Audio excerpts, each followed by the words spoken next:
Hello and welcome to Fintech Chatter, brought to you by Tier 1 people, leaders in Fintech executive search.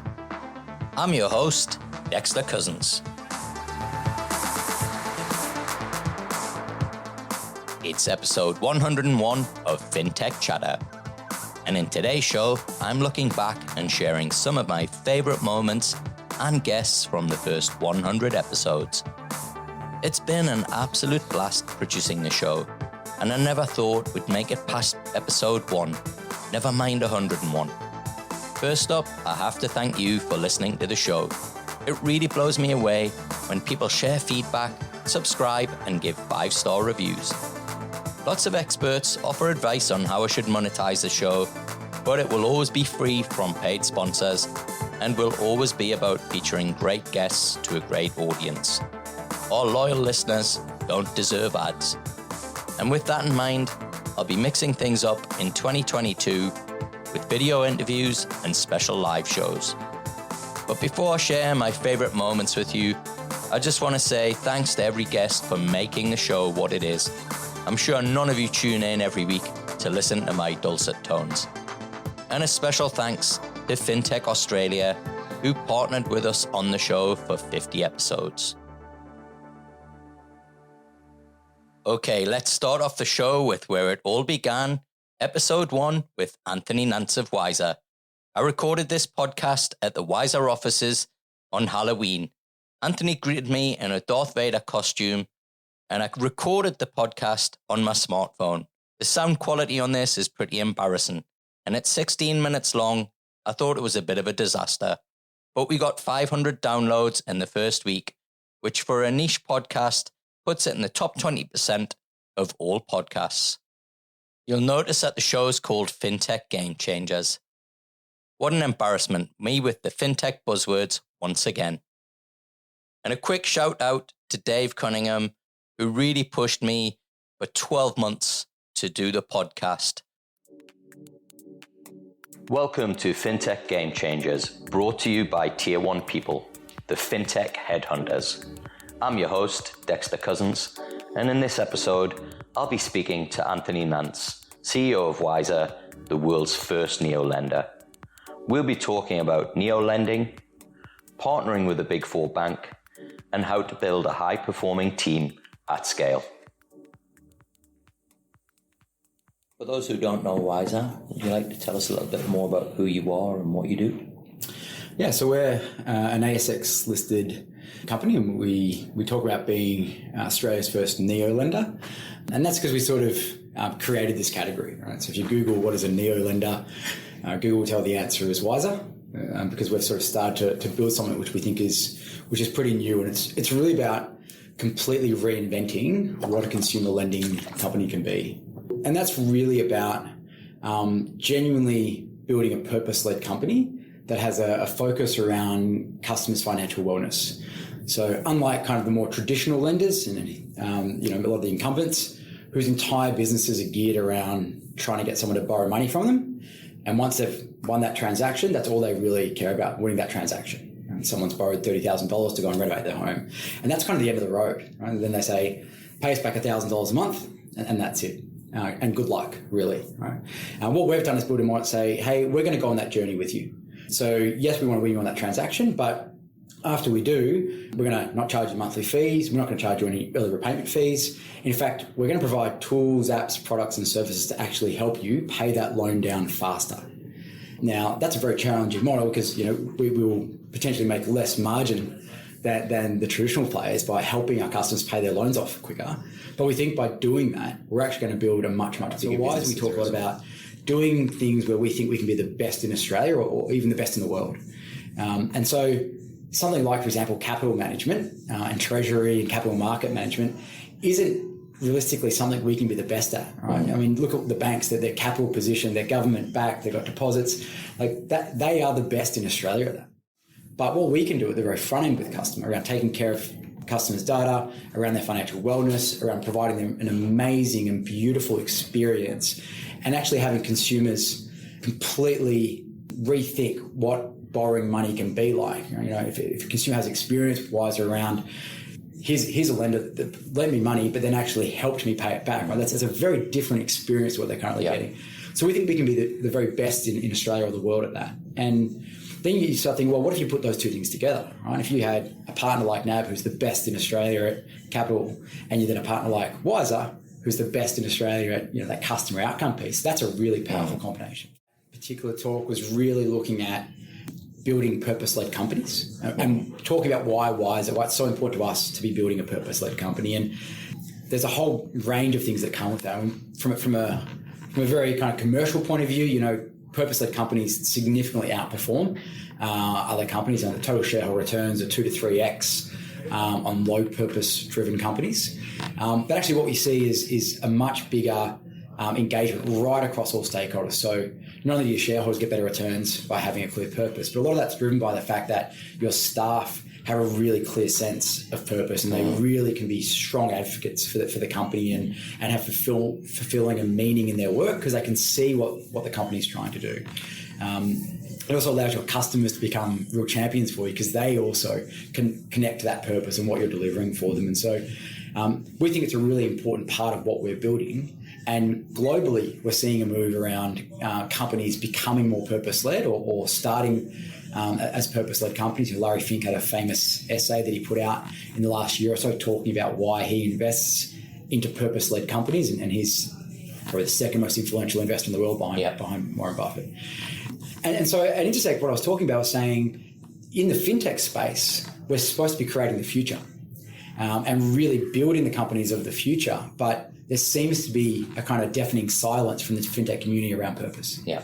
And I think that's the thing that's going to change, right? So I think the Fintech 2.0 is, the first wave of fintechs were those who were like cleaning up all the low-hanging fruit, I'd call it, but not really disrupting anything, not really changing anything, just doing it faster, better with a slightly, better UX maybe, right? Right. I think what we're going to see in the next wave, the businesses that really make it are the ones that are going to be purpose-led, that will genuinely change the customer's experience of finance. And that's what we're aiming to do. Next on my favorite Fintech Chatter moments is one of the most energetic people you will ever meet. Lee Hatton from Afterpay joined me in the studio, and Lee remains the only person in 100 episodes to sing on the show. It's been another massive year for Afterpay, but here's Lee singing and sharing some of her philosophies on leadership. And so maybe that's kind of been the catalyst for me, is that I've been ignited by all these experiences.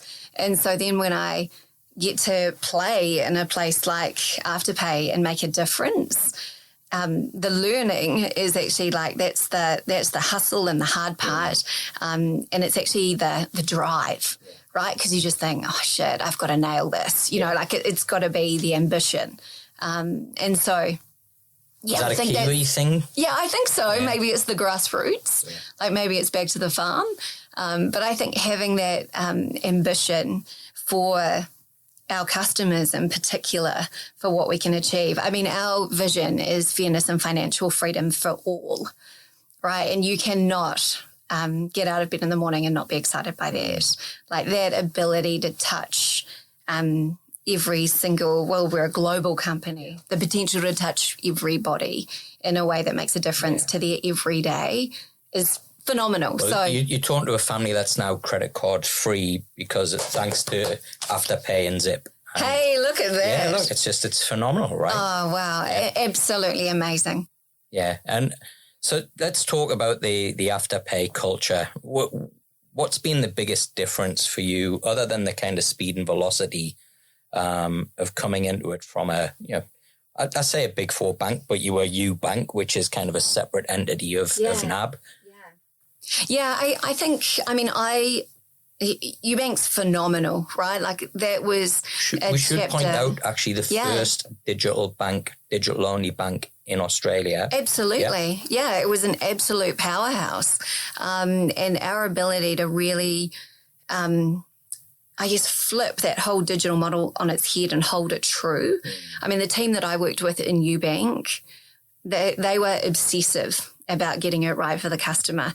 And our mantra was always just the bank you need and nothing you don't, right? And so we were just obsessed with this simplicity. And I was very fortunate. Andrew Thorburn, who was the CEO of the NAB Group, he just gave us such autonomy and flexibility to be able to drive a customer value proposition that was so unique and so different to the NAB Group. And it had many lovers and haters is probably the best way to put it. And we would often... I think that's every neobank out there. and we used to have this song as a team. I get knocked down, but I get up again. You're never going to keep me down. And that was kind of all part of the fun of having this amazing construct of a big bank behind us, but having the trust to be able to deliver our vision for how we saw digital banking for the future. Culture made the difference, right? Like we had a very unique culture for the group. Our engagement scores were always right at the top of the pack. They were world-class over those 5 years. And, that in itself we were particularly proud of to achieve. And so you've got to have guts and resilience. But to do that, you've got to engage the hearts and minds. Yeah. And so by the end of my tenure there, we had 200 people just completely pumped. Our NPS scores were up, our customer numbers were up, and we were absolutely, we were on fire. And so, jumping into the culture of Afterpay, I think the best way to express it is probably through stories. But, I've started there during COVID, so I've been there coming up 4 months. I feel like in some respects, as I've shared with you, I knew Ant and Nick before I joined. So I've kind of always felt like a part of the team, so to speak. But when we have the chance, like one of the first meetings I had went for a walk around the block, right? So conveniently, he lives in Bronte, I live there too, Nick's in Bondi. I would describe the culture as having the willingness to just connect at a very, very human level. In episode 25, I was joined by Anthony Thompson of 86400 for what I called the Ant and Deck special. It did seem a bit odd to have two Geordies on a Fintech Australia podcast talking about neobanks and will.i.am. But it was an absolute blast chatting to Anthony, and it was a very big guest for us, being just such a young podcast. My favourite all-time Fintech Chatter moment comes right at the end with some fine comedy timing by Anthony. So banks, the big banks are trusted to be competent, but they're not trusted to put people's best interests first. And therein lies the real opportunity for new banks like 86400, which is to demonstrate to customers that we genuinely do put them first. Mm. So when you launched Atom Bank, I seem to recall you mentioned that you had this idea, you wanted the bank to be a personality. And so, rather than picking Joe Bloggs, you went out and picked will.i.am of the Black Eyed Peas. So my question is, if you were to pick a personality for 86400, who do you think it would be? Well, your stories, as with many of these things, it's changed slightly from the actual real event. What happened was I was sitting in my home in Somerset in the UK one Friday evening, having a glass of wine, thinking, if Atom Bank were a person, who would it be? And it's an old marketing technique, which is to look, what are the anthropomorphic qualities, the human qualities you would look for in your brand, in your business. And as I was thinking about Atom Bank, I was thinking it would be someone who lives their lives digitally, who really understands social media, someone who understands the psyche of our target market, the millennials. And for some reason, he came to mind. So I did some deep research, otherwise known as Googled him, and discovered that everybody knows him as a 7-time Grammy Award winner, a singer and songwriter in Black Eyed Peas. What not many people know is that he has a huge artificial intelligence business, several hundred people across 3 continents, and has a vision of the future of technology in the lives of young people, which is quite extraordinary. So to cut a very long story, very short, this is a story for over a glass of wine on another occasion. I got in touch with him. He really liked the idea. We came from, as it turns out, similar backgrounds. Hard to believe that... He's from Gosforth as well, is he? I was going to say, hard to believe that Newcastle's like the projects in LA, but we had a lot of similarities in our background. Shared a similar vision. We got on really well. And he joined Atom as an advisor to the board and in fact became a shareholder. Obviously, I've stepped down from Atom a few years ago, but Will and I remain good friends. So I think it's less an issue of geography and more an issue of mindset. When you get young, hardworking, bright people who are really determined to make a success of something, it's great to see them when they come together. Something greater than the sum of the parts tends to come out of it. And that's why I'm so pleased to see these hubs, be them fintech or other hubs or other tech hubs around the world, coming out with some really incredible ideas that I think will over time be world changing. And finally, any plans to go back to the UK, or is Australia home for you?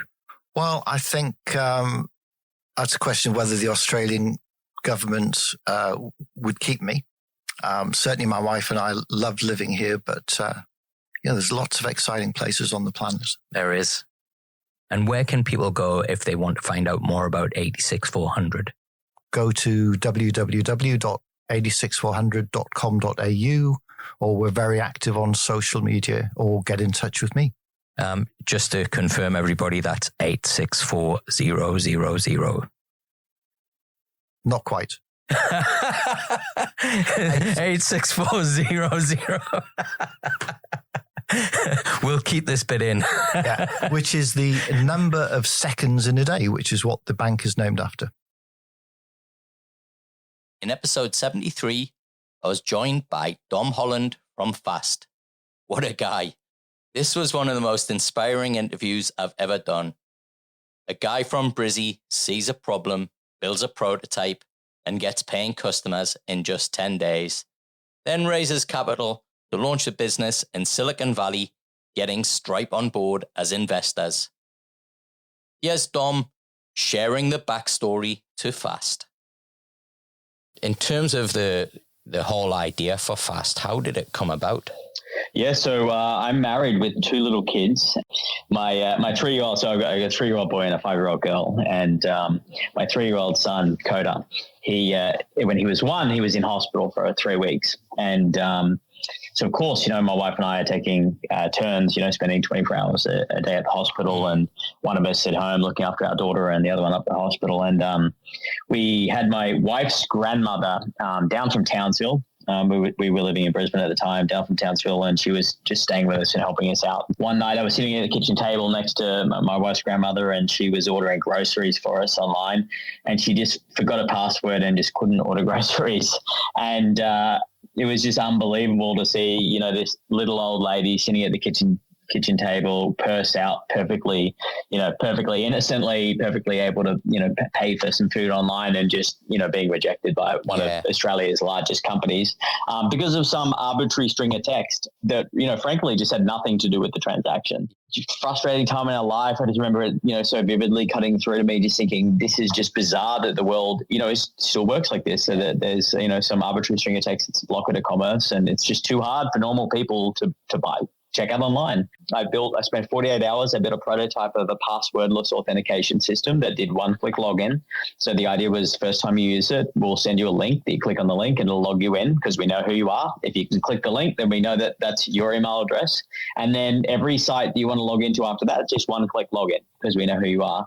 And I put it online. I put it on a site called Product Hunt, which is a big popular site for sort of makers and web developers and startups. And in a couple of days, had just over 10,000 people, I think, use it within 48 hours. Amazing. And it was, it just had, I at that point, like instantly I knew that, my sort of analysis of the world and my read on, the state of authentication and identity and payments online is just, was one felt by everyone.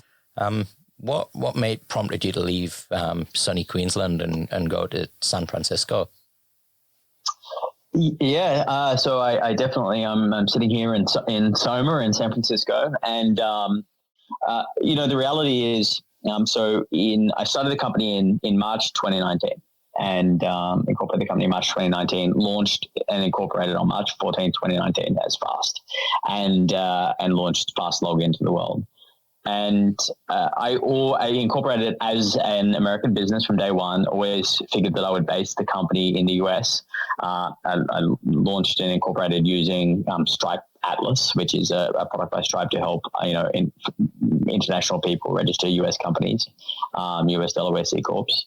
And the reason is that the US market plainly is far bigger than the Australian market, just one. So the impact of my work, could be felt, my time and energy and the team's time could be felt on a much larger scale instantly. The bulk of the, sort of world's largest retailers are based in this country, and tech companies and consumers, the merchant consumers of our product are based here. And so obviously dealing in their local time zone makes sense. But, and so just being in the US market made a lot of sense. And then specifically San Francisco is based on its concentration of capital for startups and network scale businesses and talent. And talent is really important in that Australia has great people and a great talent pool and some, very well-respected professionals, especially in the tech industry. But at the end of the day, Australia hasn't built network scale tech companies, or consumer network scale tech companies. Our biggest companies, Atlassian, are still B2Bs, right? They serve a subset of users, and almost, not all, but the vast majority of the world's consumer network scale businesses, social networks, huge e-commerce sites, search engines like Google and so forth, are based here. They're based, in this area, the Bay Area, San Francisco Bay Area. And so there are literally tens of thousands of people, hundreds of thousands of people that work in this sector and build businesses and technology infrastructure to power tech that's used by billions of people. And we just don't have that capability in Australia. So people who are great at building products haven't had to serve that many people.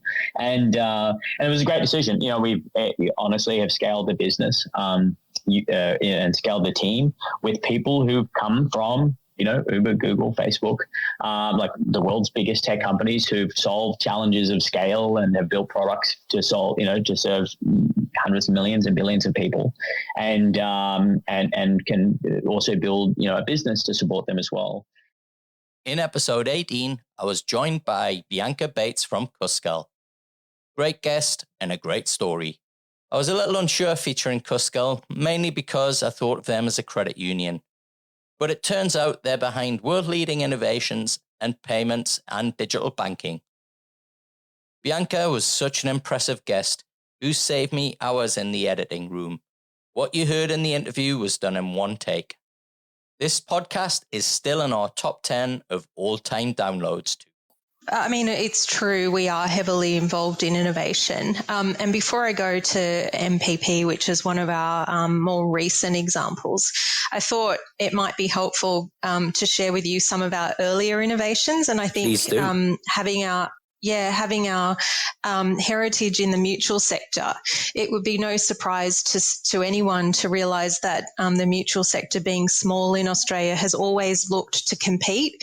And the solutions that Cuscal has been able to provide the mutual sector from the early days really enabled that competition and success. So in 1982, where I'm sure a lot of people listening may not have even been born, we were the first to issue a scheme debit card in Australia. Then in 97, we launched Australia's first ATM in collaboration with Queensland Teachers Credit Union.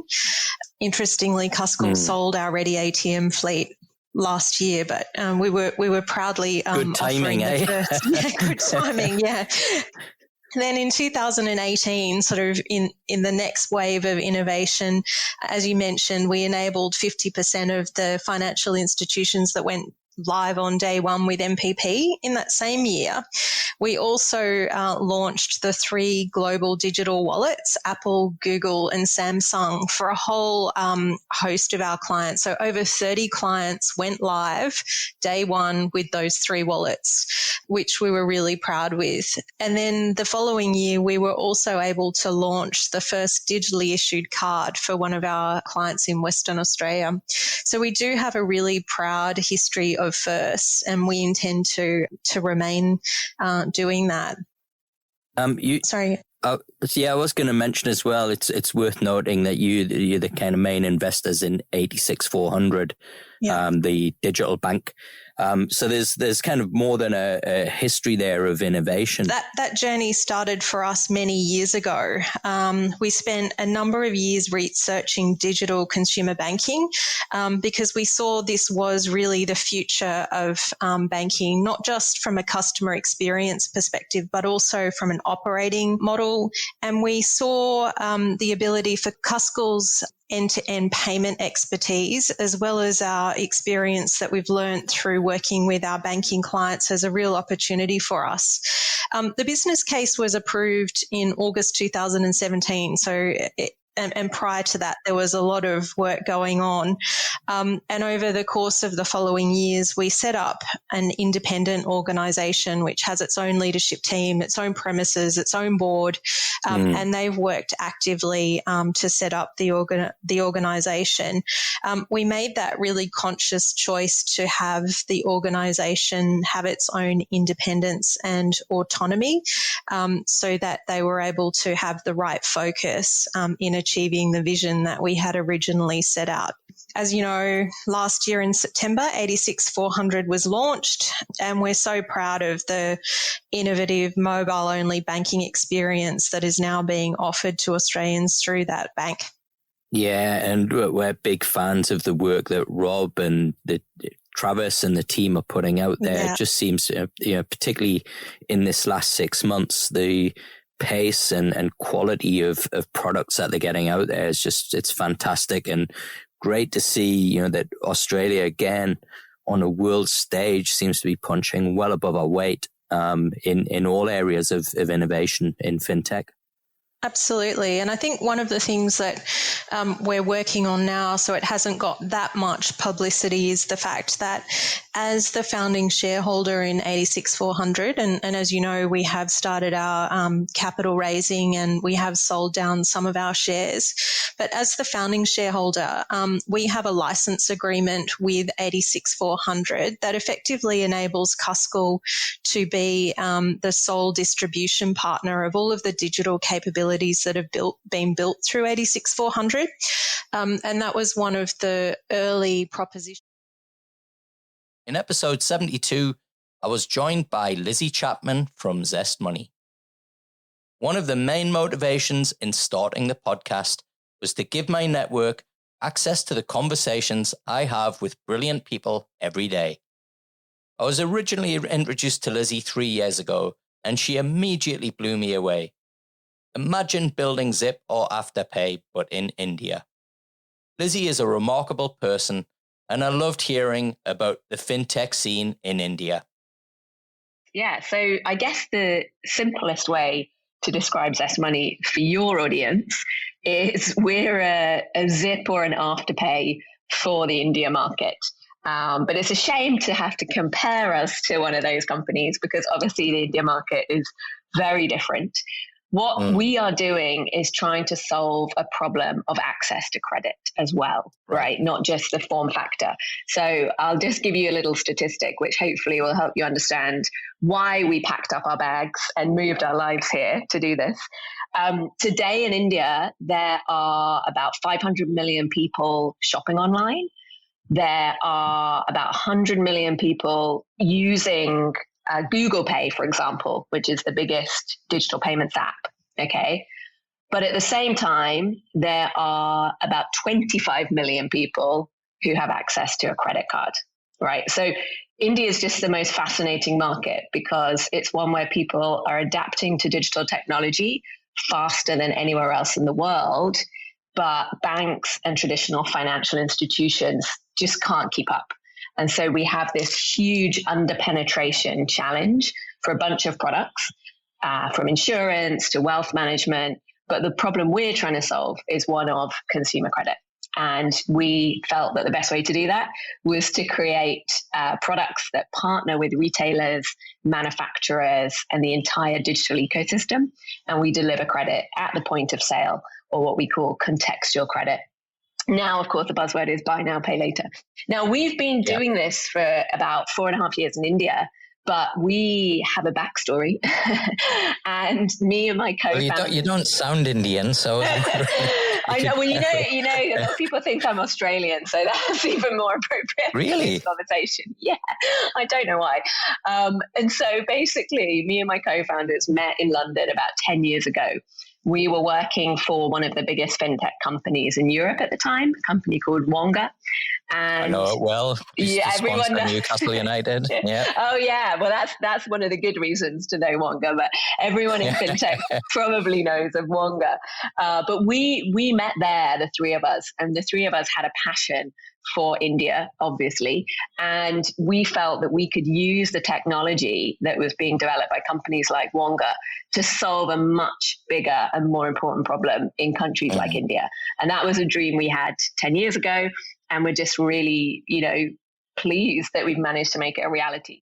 Yeah, and it's so funny as well to sort of compare it to Australia, because Australia is fascinating actually, and we are obsessed and have a huge amount of respect for the Australian fintech landscape because it created these huge and amazing companies like Afterpay.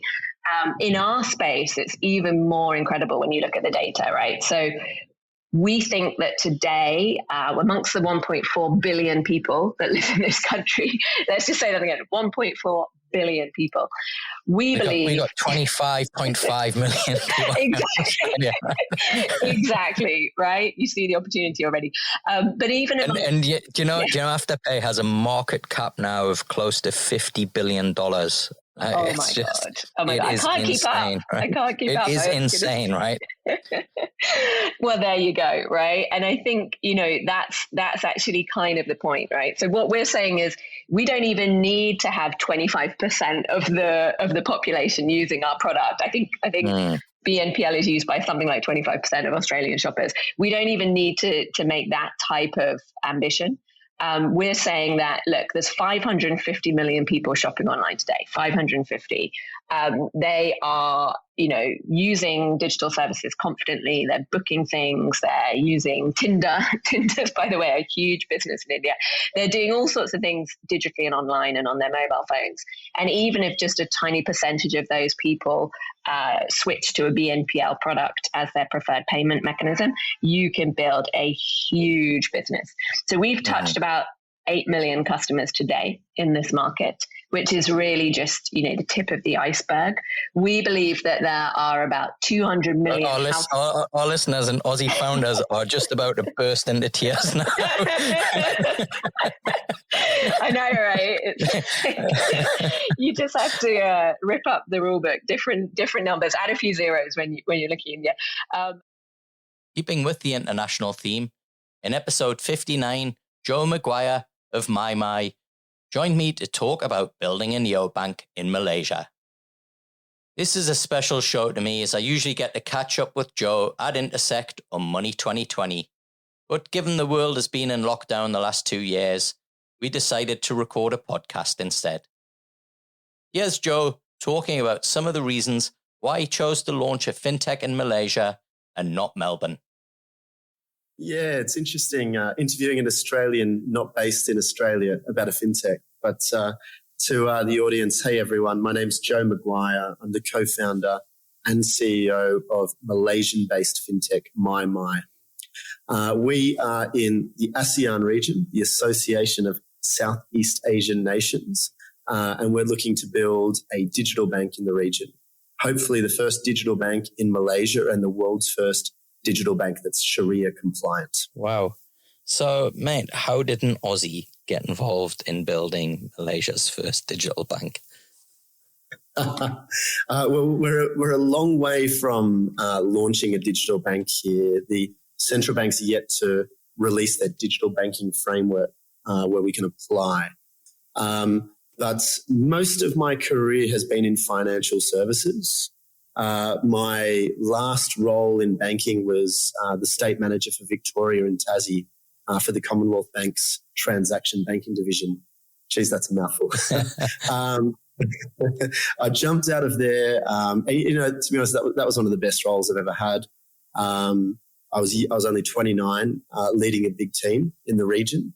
But I jumped out of there after a couple of years where we had some really good growth to pursue my interest in fintech. Moved into a very small startup based in Melbourne then at the time, which you all now know is quite a big startup called Airwallex. So I was, I think, probably employee 6 or 7 in there, and I was more or less the head of sales and partnerships for the business. That entailed a lot of traveling around the world, setting up partners for liquidity for FX, also trying to get licenses in different regions. And when I was over in Indonesia, we were actually doing a trade mission over there with Austrade. I uncovered this incredible opportunity, what I perceived to be an incredible opportunity, which is that in Southeast Asia, at the time, there was a World Bank report. I think we're going back to 2017. And that World Bank report said that in ASEAN, the region, there were 500 million people that had a phone in their pocket but had never had a bank account. Wow. And that was the fundamental challenge for these individuals from breaking that poverty cycle. Mm. It's a huge opportunity, Southeast Asia. But what I've learned from experience is that it doesn't come easy like it does in Australia. And when I say easy, then building a business is never easy, but things in Australia that you take for granted can be very difficult in the region. So, one of the big questions I had when we found out this statistic of 500 million people having a smartphone and never having a bank account, one of the big questions was why? And after reading a million reports, it was really only when you land on the ground and you find the reality of it that one of the biggest challenges here was geography. So you've got 30,000 islands, 10,000 islands populated. At that time, there was no regulation for digital KYC or eKYC. So how can you provide financial inclusion to these markets without the regulation to support it? And this comes down to the fundamental challenge that every Australian business will have coming into this region. I mean, the reality is, mate, of course it's going to work. And these armchair critics really have zero understanding of the profitability of the banking sector. Mm. So, a good example that I'd point you to is if you look at the return on equity of any of the Aussie banks from their consumer division, it's almost double the return on equity of any of the tech companies in Silicon Valley. Yeah. You're talking 20, 22%. And the reason for that is the 363, if you've ever heard of that term, Dex. I haven't, no. The 363 is you pay 3% on deposits, you make 6% on mortgages, and you play golf at 3 p.m. Right. Mate, they're going to have to change that now. Episode 93, and Caroline Bowler from BTC Markets joined me to talk about crypto. They say time flies when you're having fun, and this recording flew by. I lost all track of time in the script. It's even 30 minutes in before we get to mention NFTs. What a blast this show was, and thanks to Caroline for being such a fun guest. Here she is, talking about the crazy world of crypto. Like every other exchange in Australia and worldwide, we had issues with banking partners, we had issues with payment rails. Our clients have the same problems. Yeah. They were getting debanked. We've been debanked multiple times. And from as arbitrary a reason as you're not given a reason or you're a crypto exchange, and we're just debanking everybody who's connected to crypto. And so you're like there's the scene in Pretty Woman where Julia Roberts walks around LA with handfuls of cash, and she's like, I'm just trying to spend this money and no one will help me. And it's like us, it's like we're walking around with handfuls of cash and nobody will bank us. It's insane, isn't it? I mean, it's insane. There was an article today in the Financial Review where they were calling crypto cultists and referring to them as comparable to QAnon. And I put a poll up on, I think actually Steve Vallis had shared it, right? And I put a reply on it and I said, which one of the big four banks paid for this article in the AFR? Wow. It is pathetic, isn't it, really? I mean, and that's the whole point, is that like Bitcoin itself has been around for over 10 years. It's had naysayers the whole way through, and yet it continues. And it's almost in some quarters a willful blindness to what the possibility of this could be. The thing that I focus on the most now is on DeFi and NFTs. Yeah. Well, I was just about to say we've hit the 30-minute mark in this chat, and it's the first mention of NFTs. Right, that goes to show you how much has gone on in this space. There's so much going on. There is so much going on. So just for the DeFi piece, the way that we're looking at it, or rather the way I'm kind of hypothesizing it at the moment, I'm having a conversation with a couple of different really awesome DeFi projects who have got roots here in Australia. Australia has got some of the most innovative minds when it comes to DeFi projects. Yeah. And it's something that the country really should be proud of and doing more to champion, because they will be future-proofing our financial services sector for the future. They should really be looked after, but that's a different point. So I'm talking to a couple of those different projects, well thought through, exciting, new, but well put together, and even with a regulatory layer in mind. And I'm thinking, okay, how can I legally partner in some capacity with these projects? Because I'm not regulated. It's unknown what regulation is going to be around DeFi, but you can be sure that that's coming for both of us at some point in the future. Like, it will happen. And so one of the ways it's been talked about is potentially, so as what's known as a centralized exchange, and we're a centralized exchange as opposed to a decentralized exchange in the DeFi space, but we're a centralized exchange. So we collect AML CTF because we're supposed to under AUSTRAC regulations, and that's fine. But you can become a gateway then through into that decentralized finance world. So the AML KYC gateway, if you like, is a centralized exchange such as ourselves that then you can access in a more compliant way. Episode 21, Gareth Gumbley from Frollo. This was recorded at a major point in fintech history. Gareth and his team had just completed the first authorized data exchange on CDR. We launched the interview on the 1st of July 2020, the day Australia went live with CDR. Gareth also let me in on a little secret that day with the acquisition by NextGen, giving Gareth a successful exit. It made the show all that more special, as there's nothing I find more gratifying than seeing great people like Gareth succeed. Here's Gareth talking about that big moment in history as they went live. Sure. So we were the first Australian fintech to become accredited under the CDR at the unrestricted level, which means that we can not only use bank data, but also use utility data and telco data as that becomes available. We, over the last weekend on Saturday, I think at 5:35, we officially provided consent, a consumer provided consent, and we collected bank data from one of the big four banks. So it felt like for us a bit like being the first fintech on the moon. We were pretty excited. And I think everybody is sitting on the sidelines waiting with bated breath for CDR to really get rolling. So it was nice to see it happen in action, and absolutely, and it's phenomenal. So it's incredibly fast. The data is good. So it's pretty exciting for the team to finally get there. We've tested hundreds and hundreds of use cases.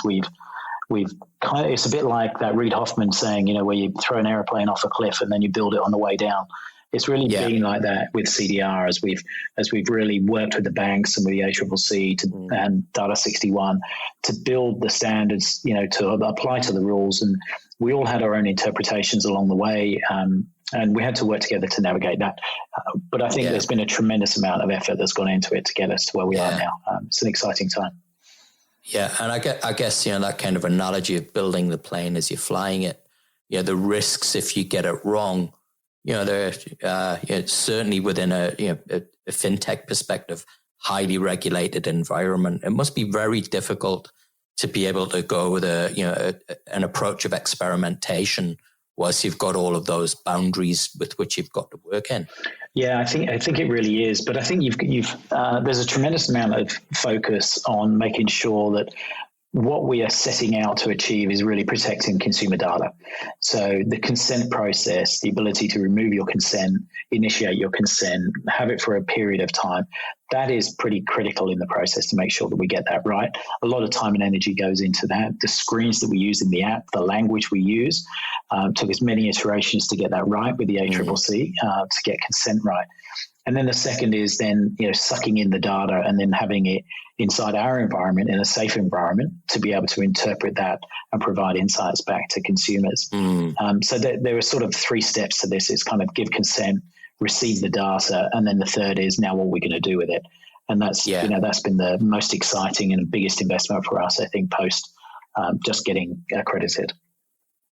And so from a consumer perspective, when do you think Frollo users are going to be able to see the benefits of CDR and the work that you've been doing?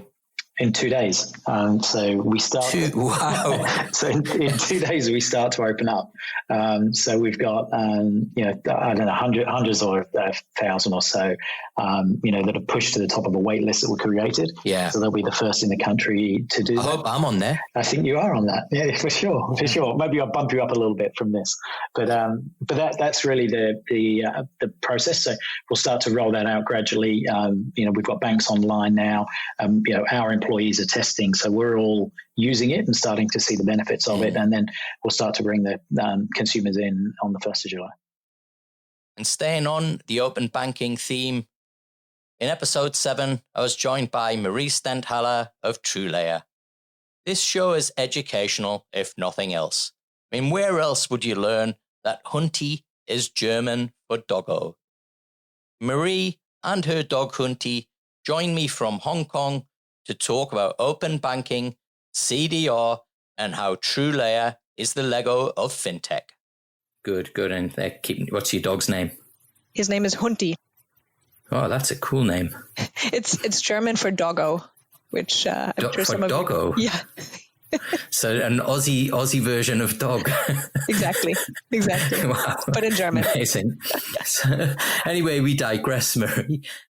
For an everyday customer, I would define open banking as a manifestation of the belief that the data that you create when you bank and that the information that you create every time you pay for something, you send a payment, you use your banking services, the belief that that data is your data and that you should be able to use that data to benefit yourself and to get better pricing, better access, verify certain things about your person that may otherwise be hard to verify, and to just make it very easy for you to be in control of how that data gets shared and how it gets used. So I think that's kind of the empowerment of the customer is very much at the heart of open banking.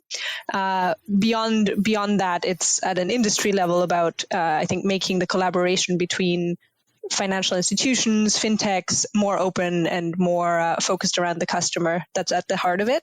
Yeah. And we exist to kind of enable that. I think, for me, the reason to work in fintech and in the financial services space has always been, well, A, I'm nerdy about money, but B, just touches everyone. I think everyone has something in their life that's impacted by their finances, every business, every individual. And that's just a nice space to be when you don't happen to be a doctor or an educator. Yeah, it's funny actually. Myself as well, of a real emotional connection to money, and a lot of the people that I know in the industry have some form of emotional connection, whether it was an upbringing where they didn't have much, or an upbringing where they seen it wasted, or they worked in a bank and they didn't quite like what they saw when they were there. So it's interesting how people are united, not by this view of, I want to build an app and make $1 billion, but hey, I really do want to change what's happening out there and make it better for people. Yeah. And I mean, you kind of have to be a little bit crazy, right, to want to go up against heavily funded incumbents who are hugely profitable and sit on a regulatory moat often. I think that's that challenge element for me is another one that makes it exciting. Do you think that's something that runs through the core of the TrueLayer team? I mean, that one particularly is probably more my personal motivations. I think the desire to let innovators do better for customers is something that runs through the system. Both Luca and Francesco, they like to empower builders. They get excited when they see people build things on top of the platform. Or in general, they just get excited when people are building things and actually putting them out there and not getting too bogged down in, will this work? It's like, okay, let's build it and see if it will work, which I think is really motivating. And generally that I would say does run through. So this sense of build it, own it, think big, but then break it down into actions to actually make it a reality. So you guys really are the and girls are the Lego of fintech then. No, I like that. That's interesting. Let me run that by our marketing team. In episode 32, I was joined by Neil Cross of Picture Wealth. When you get a guest who's been a computer game designer and a real-life ninja on the show, how could you not have fun? Neil is such a colourful character and a great lesson to all of us that diversity really is the spice of life. Here's Neil talking about his career path and how he actually became a real-life ninja. Yeah, that's an interesting. I mean, I've done lots of different things. Actually, this is a good segue for you to talk about your kind of origins and the journey that you've been on, because it's amazing. So, I grew up very, very poor in England. Had a great childhood, but fortunately my dad left when I was young, and that's like kind of government housing. Been there. Yeah, that did mean, but I was quite a smart kid, and got my first computer at 11. And, just loved programming. So started programming literally straight away, ended up co-wrote quite a few successful computer games on the ZX Spectrum. So Andy Cap and GI Hero back in the day, back in the 80s. Yeah. And got royalties from that and was quite successful. And then, I left school after I got my GCSEs and I wanted to do something different. So I spent a lot of time in tech. So I kind of retired and ended up learning ninjutsu, so the art of the ninja, which, obvious, quite a common career path, that one. And, but in fairness, mainly involved dressing up in black and running around the woods at night, with homemade weapons. That's what you do when you're 16, climbing over people's roofs and stuff. I feel like we're kindred spirits here, Neil. It was definitely must be a British thing. And then, ended up getting into more esoteric stuff, Tai Chi, ended up training with the World Grandmaster, Shingy Bagua Dorji, and ended up teaching and spent a lot of time traveling the world and ended up kind of specializing training bodyguards in close quarter combat. So that was quite interesting. Wow. And it was good fun. You wouldn't look at me now. Look at me now, you'd probably think a bit of a kung fu panda in fairness. I'm still lightning quick, so be careful. And so anyway, so I did that, and then and then I had a life change. My grandmother passed, and I was very, very close to her. And she always wanted me to be, really successful in my career, and it really made me stop and think, okay, and now coming up to 30. So I joined a division of Dun & Bradstreet, moved to London, and writing the software for their business credit scoring systems, ended up unifying all their credit reporting data. That's what APIs used to be. Believe it or not, APIs aren't new. So this was 20 years ago. Funny enough, I got a call from Microsoft in Australia, and they wanted to have a chat with me, and I couldn't believe it. I mean, oh my God. So, grew up in a very small village. I mean, when I went to school, I had 6 people in my class. I was in a village of maybe 300 people up in the Mendips. And then suddenly Microsoft, Bill Gates was my hero, said, and I thought they were winding me up, the recruiters. I thought it was one of my mates. I was like, come on, stop pulling a fast one. And then, so I moved to Australia. It was wonderful. Microsoft's an amazing place to work. And don't believe it all. And then got approached by Musk after a couple of years, did that. So 7 years at Microsoft. And then, so learned a huge amount. Oh my God, it's like doing 10 MBAs at once. And then MasterCard, got approached by MasterCard, spent about 18 months there, and then got poached at DBS and as the chief innovation officer. And, you know, the rest is history. We really took, you know, had an amazing journey at DBS with, you know, it's really, really amazing. I'd never wanted to work for a bank, in fairness, awful places. You know, I used to sell to them. I used to see the politics and the egos. I never wanted to work for a bank. I think every Australian bank's, you know, approached me about roles in the past, and I never wanted to. And, but DBS, when I met some of the people there, and I think this bank's got a chance of doing something interesting. The politics seem very low. The egos are a lot lower than any other bank I've worked with before. And so I thought, hey, and then, you know, we ended up, you know, turning, you know, combined effort of like, 25,000 people now, you know, made them the best bank in the world, the first bank ever to get 3 world's best bank. And, you know, the rest is history. I won lots of few awards. And then I thought, right, we're at the peak. I think this is peak Neil at DBS. And because we started Picture Wells in my own time, Picture Wells started accelerating. I had at the same time, I built a couple of hotels on the weekends in Sumatra. So one in the jungle with the orangutans. Wow. I was doing that on the weekends. Yeah, and I bought a private bay and a coral reef on an island, remote island off Sumatra. So one hotel is social enterprises. One hotel was focused on orangutans. The next one was focused on coral reef. And I did that on the weekend. So all my kind of side projects, hobby projects, I don't like the word side hustle. I just find that a bit aggressive. I kind of like hobby. I think a hobby, people say, oh yeah, but it's calling some of their hobbies, you know, dismissive. No, it isn't. A hobby is something you do because you love it. Whereas a side hustle is something you do because you just want to make money. Side hustle, I find that people that do them just annoy the crap out of everybody else. Trying to yeah, we must know the same side hustle people. Well, there you go, folks. Some of my favorite moments from the first 100 episodes of Fintech Chatter. There were so many that we had to leave out, and it has been an absolute delight in bringing you all this show. Can't wait for a really great 2022 and bringing you more fantastic guests. If you'd like to keep in touch, you can find me, Dexter Cousins, on LinkedIn and Twitter. If you'd like early access to new shows and updates, subscribe to our newsletter by visiting the Fintech Chatter page on LinkedIn.